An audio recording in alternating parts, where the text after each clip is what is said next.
Welcome back students. Myself Raghuvansar extends the chapter 1 Resources and Development. जैसा कि मैंने पिछले वीडियो में सस्टेनेबल डेवलपमेंट, रिसोर्सेस प्लानिंग तथा कंजर्वेशन ऑफ रिसोर्सेस के बारे में एक्सप्लेन किया था।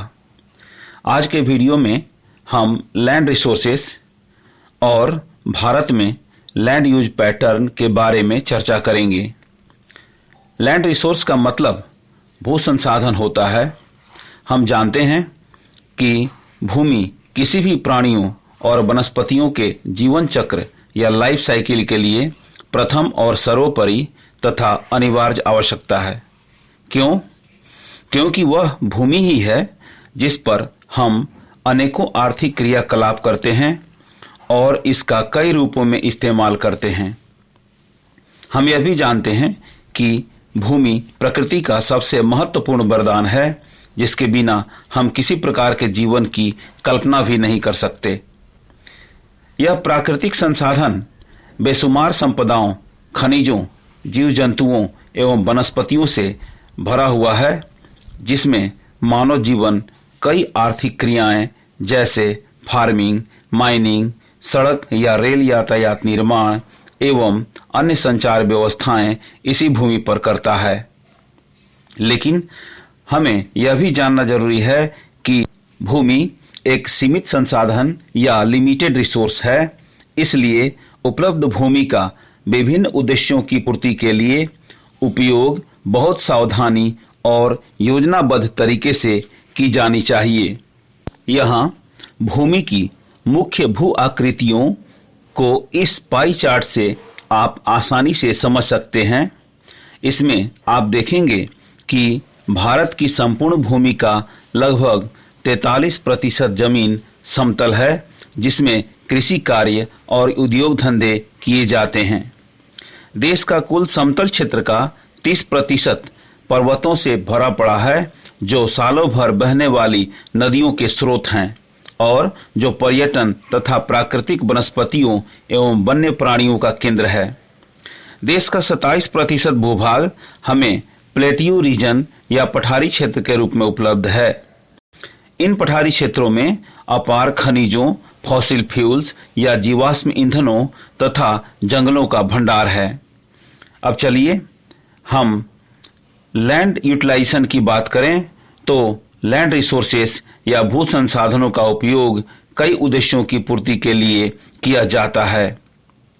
यहाँ हम फ्लो चार्ट से भूमि के उपयोग को अच्छी तरह समझ सकते हैं। फर्स्ट, फॉरेस्ट अर्थात जंगल। जंगल हमें ईंधन की लकड़ियाँ, फर्नीचर बनाने के लिए टिम्बर, कागज बनाने के लिए बांस और सवाई घास, मवेशियों के लिए चारे, फल फूल, जड़ी बूटियाँ, सिल्क, मधु, जानवरों के मांस, चमड़े तथा रोएं आदि वन्य प्राणियों के लिए उपयुक्त आश्रय इत्यादि प्रदान करते हैं। Second, land not available for cultivation, यानी वह जमीन जो खेती के लायक नहीं हो, लेकिन ऐसे जमीन का भी हम उपयोग दो तरह से करते हैं। फर्स्ट, बैरन एंड वेस्टलैंड, मतलब बंजर और बेकार जमीन।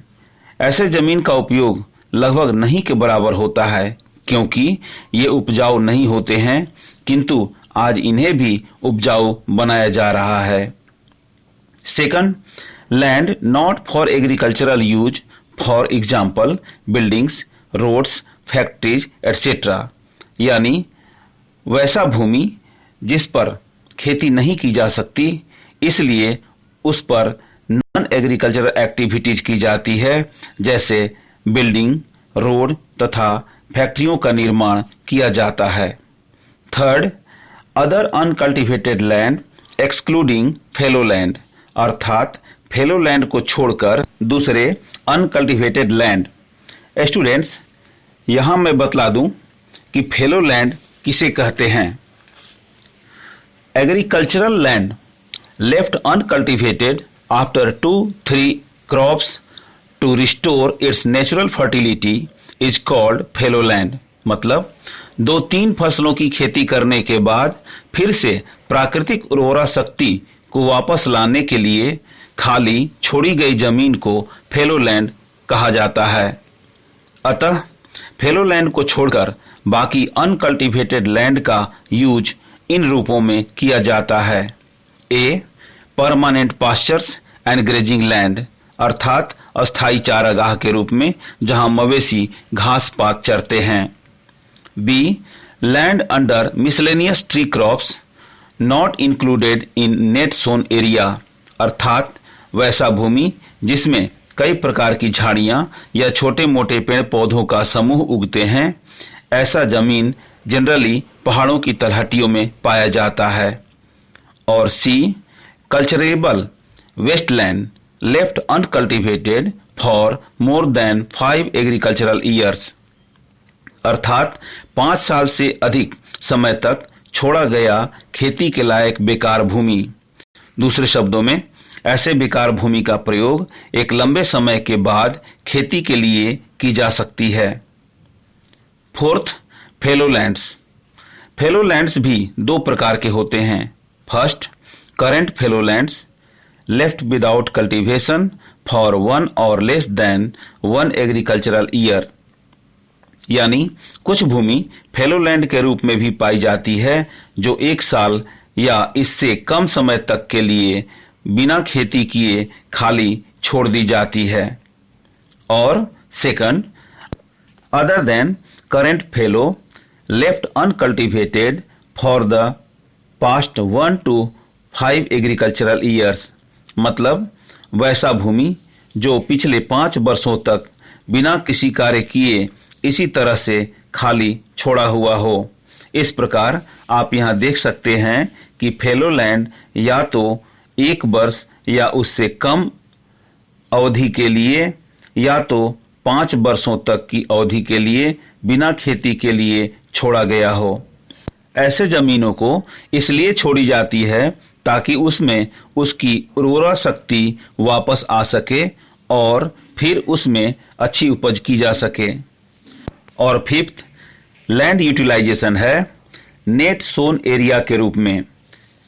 Area sown more than once in an agricultural year plus net sown area is known as gross cropped area, or in other words we can say that the total land under crop production minus waste land or land left fallow is termed as net sown area।